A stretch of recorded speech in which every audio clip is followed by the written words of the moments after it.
মানুষকে গালি দেওয়া হলে সেটা সে কষ্ট পায়, আর এটা কবিরা গুনাহ। পরকালে এর প্রতিকার হবে নেকি প্রদান বা গুনাহ বহনের মাধ্যমে। রাসূল সাল্লাল্লাহু আলাইহি ওয়াসাল্লাম বলেন, মুসলিমকে গালি দেওয়া ফাসিকি এবং তার সাথে লড়াই করা কুফরি। মুসলমানকে গালি দেওয়া নিজেকে ধ্বংসে নিপীড়িত করার শামিল।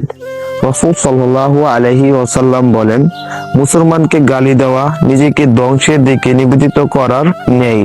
অবৈ গালিদাতাকে রাসূল সাল্লাল্লাহু আলাইহি ওয়াসাল্লাম শয়তান বলে অভিহিত করেছেন। তিনি বলেন, অবৈ গালমন্দকারী দুই শয়তান, এরা পরস্পরের ওপর মিথ্যা দোষারোপ করে এবং অসত্য বলে। কোন মুসলিমকে গালি দিলে শয়তানকে সহযোগিতা করা হয়।